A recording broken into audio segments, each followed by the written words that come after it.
Mheshimiwa mgeni rasmi, katika mahafali haya ya 24 utawakilishwa jumla ya wahitimu 548 kutoka kampasi za Dar es Salaam, Zanzibar, Mtwara, Kigoma na Singida.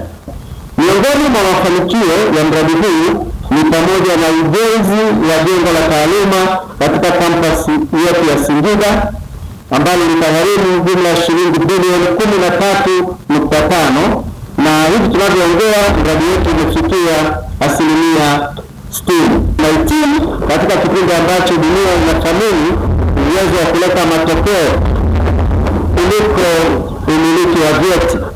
Kama mtakuwa na vyeti, lakini kuna hii dhana ya kuleta matokeo zaidi ya vyeti.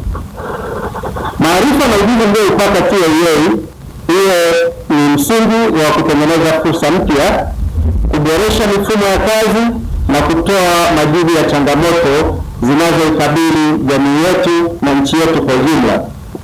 Aidha, kitakachowatofautisha na wafanyakazi wenzenu mlioacha ofisini kuanzia leo sio cheti mlichobeba, bali ni tofauti mtakayoonyesha katika mazingira yenu ya kazi na michango yenu kwa ajili ya nchi yetu.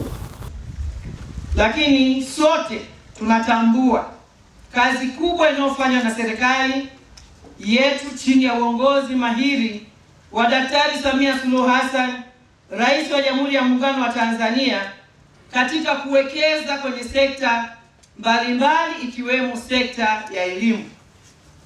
Tunao uwekezaji mkubwa wa miundombinu, lakini tunao uwekezaji mkubwa wa rasilimali watu na rasilimali fedha katika kuhakikisha kwamba mtoto wa Tanzania anapata elimu, kuanzia elimu ya awali mpaka elimu ya juu.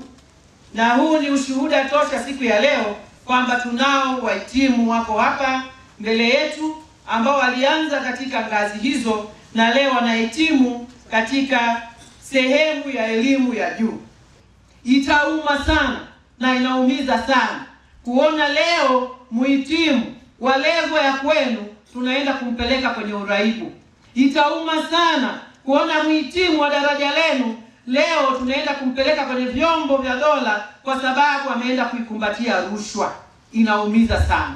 Kwa naamini haya yote mmeelekezwa, na mimi nawaasa na kuwasisitiza kwamba taifa hili linawategemea sana. Tuna kila sababu ya kumpongeza Mheshimiwa Rais, tuna kila sababu ya kumshukuru kwa kuweka mazingira mazuri ya watoto wote wa Tanzania katika usawa wakaweza kupata elimu.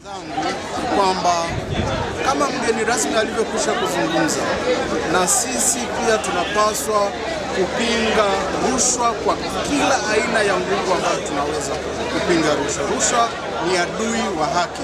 Sisi kama wahitimu wa chuo cha uhasibu Tanzania tunapaswa kupinga rushwa na tunapaswa kusimamia misingi yote ya kazi na kwa mujibu wa taratibu na sheria ya Jamhuri ya Muungano wa Tanzania.